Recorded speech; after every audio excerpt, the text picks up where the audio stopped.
Let's go to Jennifer in Phoenix, Arizona. Jennifer, you're on the Ken Coleman Show. Hi, thanks for having me. How are you? I am living the dream. Jennifer, what's up? Good. Okay. So I've been a sales manager for over 20 years in retail, and I was furloughed from my job that I had for 8 years in 2020 for obvious reasons what was going on. And then I went to find a job as a general manager in a wellness franchise, which I really enjoyed, but I took almost like a $30,000 pay cut to do that. Mm-hmm. During that time, a couple of my friends who, like, I managed and worked for me in the past were trying to get me to work with them at their job. And they were telling me, like, how much free time they had. They weren't stuck in a store for, like, 10 hours a day. This year, one of my friends told me that by May, for the first 6 months of the year, with her salary and bonus, she was making more than I would for the whole entire year. Oh, boy. So, yeah. So I think my ego was getting to me, felt kind of like a loser, like the people I was managed were now making more than me while working less hours. Sure. Yeah. Well, that's awful. Yeah. It's absolutely awful.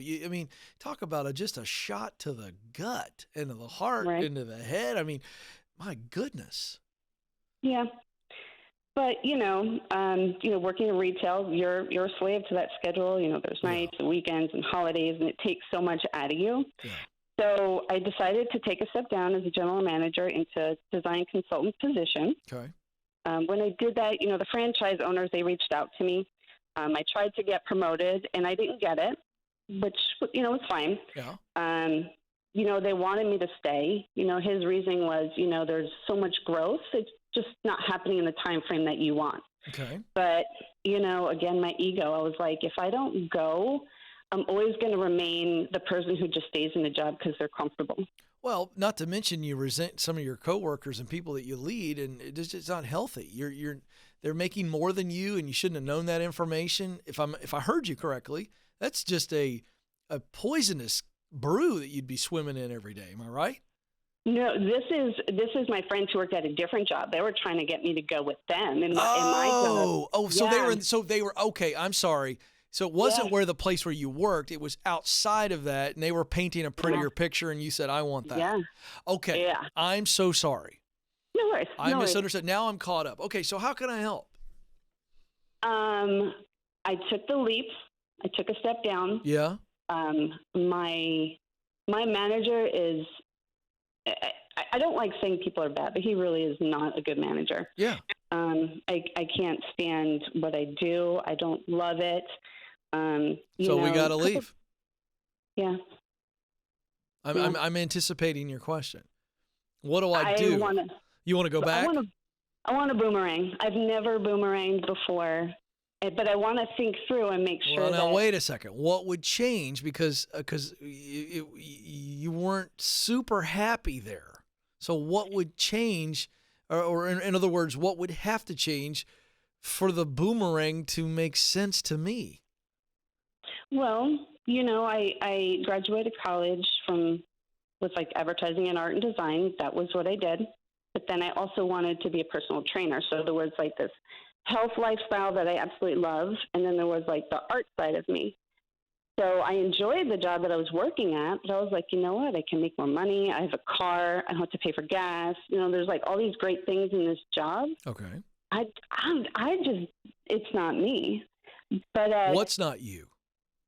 This new job. I know that. We're not talking about the new job. Yeah. I'm all for you leaving the new job. What I'm trying to make sure of, you called me and you basically want my opinion on should you boomerang. Yeah, okay. I love what I did. I love the clientele. I know. You did. You loved all that, but you also left because you didn't feel like you were going to be able to advance. Yeah. Okay, so how will that be dealt with? Because that's going to stick its ugly head up again. Right now, it's not top of mind because you're miserable. Yeah. But let's say we take you back to comfortable. Yeah. Well, you were starting, and I don't want to use the word miserable, but you were starting to get, let's at least say, uncomfortable with your comfortable, right? Yeah. Well, again, it was a small staff. So it was like if let's say I didn't feel well, it's like, could clients come in the building? Can somebody cover my shift? It's in my job now. if I didn't show up to work, it's like no big deal. I don't have to Right. be That's what anywhere, I'm getting really. at. That's what I'm getting at. Yeah. So you're saying, Ken, should I go back to what I knew? And I don't know Yeah. the answer. I'm a little bit concerned that you're going to retreat back to safety and what is known, but you're not going to be able to solve the problems. You just brought up two things. Well, you never really answered my, well, what about advancing? That's going to pop up again. You never really resolved that with me. And then you said, yeah, it's a small place, so I may have to work crazy hours because there's no way. So you're going to go back to that? I almost want, I want you to explore finding what you were doing at the past company somewhere else. So instead of boomeranging, I'd like us to upgrade. So instead of boomeranging, how about we're upgrading? Same kind of work, because you loved it, but better environment. Yeah. Better environment where you're valued more and you got an opportunity to grow, because I think you want to grow. Am I right? Absolutely. Okay, then. Absolutely. And I'm asking you, do you think you would have an opportunity to grow if you went back to where you were? Based on history. Yeah, I was only there for 10 months, and we got new franchise owners, and they were growing. They're opening up new stores. Have you talked to them? Have you talked to them about having you back? Has that happened yet? No, because this whole weekend was like, I'm just going to call them, and I was like, no, you know what? Get a professional opinion. Stop writing on your emotions. Yeah. Think it through. And so I was really waiting to talk to you. I've had no problem. For reason. Okay, so here's the deal. I don't have a problem with you talking to them and say, hey, you know what? Here's the real. I left. Mm-hmm. I don't like it. But understand that you're going to put yourself back in a situation where you're not 100% sure. It doesn't even sound like you're 50% sure if this is a long-term play for you. It feels like the old school days when we played freeze tag. Did you ever play that silly game when you were a kid? Yeah. You remember the person who was closing in on you, and your heart was racing, and you're just running as fast as you can get back to base where you could rest, catch your breath, and figure out your next step. That's what this feels like. But that's going to delay the inevitable. It's not freeze tag. This is your life. Yeah. Well, exactly. You can handle where you are a little bit longer, at least long enough to maybe find not home base and a place of safety, but a really healthy place where you can grow. And that's my challenge. I'm not going to tell you that it's wrong to go back. It's your decision. But I don't like your motives right now. The only reason you're thinking about them is because of the whole freeze tag analogy. And you're freaking out because you hate where you are. You need a paycheck, and you're going, well, I thought the grass was greener. It's not. No. And by the way, you're part of 26% of Americans. Alex, here's one right here.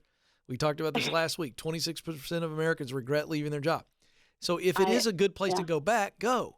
Have a conversation with them and say, look, I'm willing to come back. I want to come back. If you'll have me, I just want to know that I'm having an opportunity eventually to grow. And I learned my lesson. I'll stick it out. If that's what you think is right for you. But if you're not 100% sure, before you have that conversation with them, I'd start talking to some other people and see if there's an opportunity for growth there. That's what I want you to do. That's what I want you to do. And by the way, Jennifer, why not go to ZipRecruiter.com? I talk about them every day. Why not go to ZipRecruiter.com/Ken? See what they got. They may not have those kind of gigs. I don't know. For the rest of you, if you're looking for something, you're freaking out, don't freak out. Sign up at ZipRecruiter.com. They're your recruiter. You get to live your life, do your thing. You don't have to stress out. They're out there recruiting for you. They'll send you opportunities where say, this company wants to interview you. The reason a company contacts you is because Zip is getting paid by them to filter talent. You don't pay a dime. ZipRecruiter.com/Ken. ZipRecruiter.com/Ken. Jennifer, don't you dare settle. Look before you leap.